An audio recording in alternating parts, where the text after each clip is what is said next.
Welcome students our channel happy nature 01। Students, आज की जो ये हमारी वीडियो रहेगी बेटा, ये आपकी एसएसटी की वीडियो रहेगी 10th क्लास की, जिसमें मैं आपका पिछली वीडियो में भी स्टार्ट करा चुकी हूँ।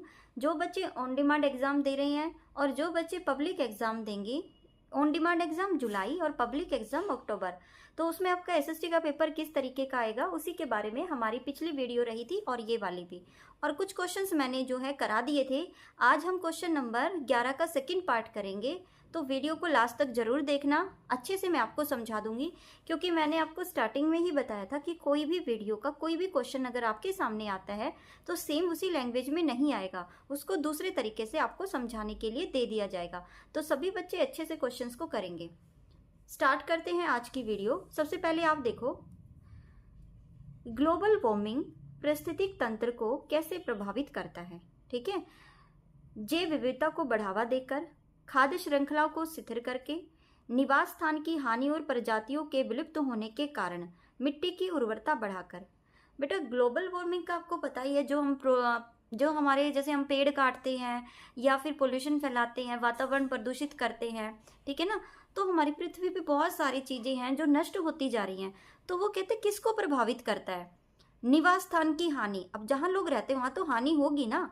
प्रजाति यानी कि जो भी जीव हैं उनकी प्रजातियां विलुप्त होने लगी हैं। आपने पुरानी स्टोरी भी पढ़ी होगी कि पहले ये वाला जानवर रहता था, ये वाला पक्षी होता था, लेकिन आजकल वो सुनने में नहीं आता। तो जो ये हम जो ग्लोबल वार्मिंग होती है, ये सबसे जो है इसका कारण प्रभावित करती है जहाँ पे लोग रहते हैं उस स्थान को, और कोई भी प्रजाति जो पहले थी अब वो विलुप्त हो गई है। समझ आ गया? दूसरा देखते हैं क्वेश्चन।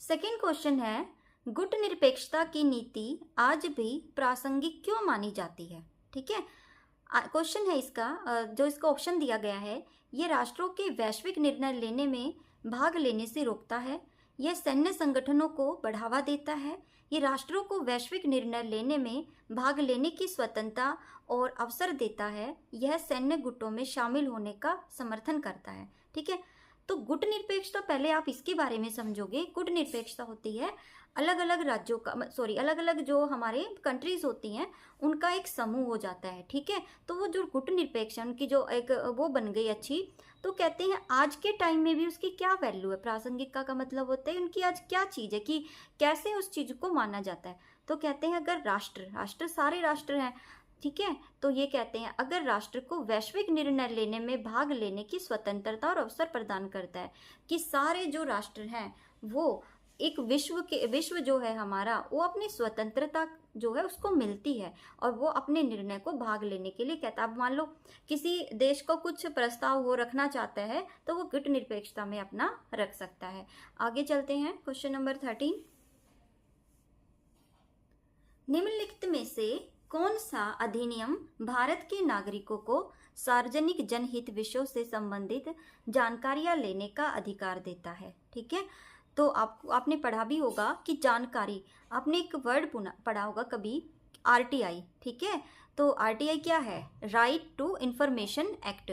तो अगर आपको कोई भी इंफॉर्मेशन चाहिए ना किसी भी डिपार्टमेंट की, आप एक लेटर लिखोगे, उसको आरटीआई बोला जाता है, और वो एक सरकारी लेटर होता है। ये नहीं कि आप कोई भी लेटर लिख दोगे और उसका जवाब जो है जहां आप डालोगे ना आपको जरूर मिलेगा। ठीक है, तो ये क्या कहलाता है? सूचना का अधिकार। और ये हमें कब मिला था? 2005 में। ठीक है, जिसको आरटीआई जो है यहाँ पे राइट टू इंफॉर्मेशन के नाम से जाना जाता है। क्लियर हो गया? नेक्स्ट क्वेश्चन देखते हैं। अब ये क्वेश्चन देखो, इतना आसान आया हुआ था फिर भी बच्चे इसको छोड़ के आए हैं। हिमालय भारत के किस भाग में स्थित है? पूर्व, पश्चिम, उत्तर, दक्षिण। तो सबसे सिंपल है उत्तर दिशा में। ठीक है, आपको पता ही है कि उत्तर दिशा में कौन है? हिमालय है। आगे देखते हैं, कई क्वेश्चन बहुत आसान आ जाते हैं। निम्न में से महान ग्रेटर हिमालय पर्वतों की औसत ऊंचाई क्या है? ठीक है, तो पर्वत की ऊंचाई पूछा है 6000 मीटर। आपका ये क्वेश्चन एक ज्योग्राफी में से जरूर आता है, तो आप इसको अच्छे से याद करके जाओगे। भारत के रेखा मानचित्र पर नदी जिसे ए के रूप में अंकित किया गया है की पहचान कीजिए। ठीक है, तो बेटा महानदी, नर्मदा नदी, गोदावरी और तापी, ये सारी नदियां हैं। तो देखो एक ये छोटा सा डॉट है, जब आपको ये भरना आ जाएगा नदियाँ कहाँ कहाँ पे हैं। ये मैप भी मैं आपको सिखाऊंगी कि जब आपको सारा याद हो जाएगा कि कौन सी नदी कहाँ पे है, तो इसने ये ए दे दिया तो आपको पता होता ना कि यहाँ पे कौन सी नदी है, यहाँ पे महानदी आएगा, तो इसका आंसर हो जाएगा महानदी। नेक्स्ट क्वेश्चन देखते हैं। निम्न में से कौन सा संसद का विशेष अधिकार है? ठीक है, संसद आपको पता ही ना, पार्लियामेंट, जहाँ पे राज्यसभा और लोकसभा दोनों सदन बैठ के मीटिंग होती है ना, वो वाला। युद्ध की घोषणा करता है, अंतर्राष्ट्रीय व्यापार नियमन करता है, प्रशासकीय यानी कार्यकारी आदेश को जारी करता है, विदेशी कूटनीति संचालित करता है। तो बेटा यहाँ पे मैं आपको बता दूं कि जो भी अपने देश को चलाने के लिए जो कानून के बारे में डिस्कस होता है, कोई कार्य के बारे में, तो संसद में वही चीज होती है। युद्ध की घोषणा, व्यापार या कोई कूटनीति संसद में नहीं होती। क्या होता है, देश को चलाने की बात, दोनों जो पक्ष हैं, राज्यसभा लोकसभा के सदस्य वहां बैठ जाते हैं और क्या करते हैं, कार्य करते हैं, प्रशासकीय कार्य चलता है कि देश को कैसे, क्या हमें नए कानून बनाने चाहिए, नई चीजें लानी चाहिए, उनका डिस्कशन होता है। ठीक है, आगे क्वेश्चंस को देखते हैं। एक राजनीतिक दल के सिद्धांतों, उद्देश्यों, मान्यताओं, विश्वास का आधिकारिक वक्तव्य, बयान कौन सा शब्द वर्णित करता है? देखो ये क्वेश्चन मैंने आपको शायद कराया भी था पहले जब आपके अप्रैल के एग्जाम आए थे। राजनीतिक दल का एक क्वेश्चन जरूर आता है।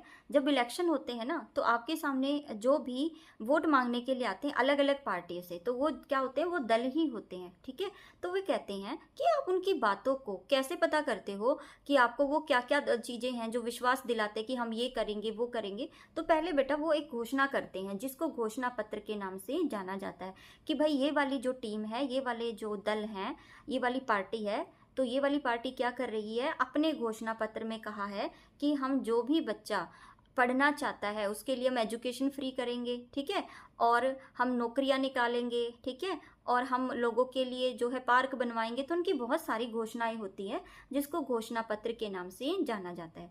आगे क्वेश्चन देख लेते हैं।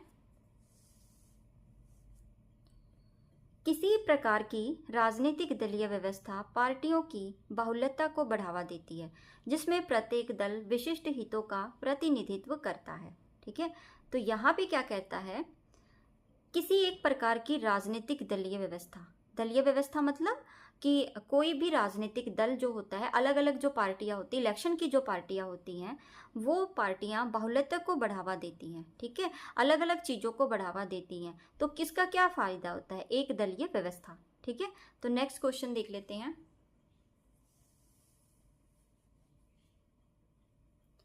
निम्न में से कौन एक मानव निर्मित अंतर नहीं है? ठीक है, प्रति व्यय आय, साक्षरता, उपजाऊ जलोढ़ मिट्टी, फैक्ट्री सिस्टम। देखो इतना आसान क्वेश्चन ना कभी नहीं आ सकता। मानव निर्मित का मतलब जो मानव ने बनाए हैं। प्रति व्यक्ति आय, प्रत्येक व्यक्ति की आय। अब आय क्या होती है, इनकम होती है, तो वो तो मानव ही बनाता है ना, काम करेगा तो पैसा भी मिलेगा उसको। साक्षरता, एजुकेशन, ये भी मानव ही करता है। ठीक है, आप लोग पढ़ रहे हो तो आप ही कर रहे हो ना।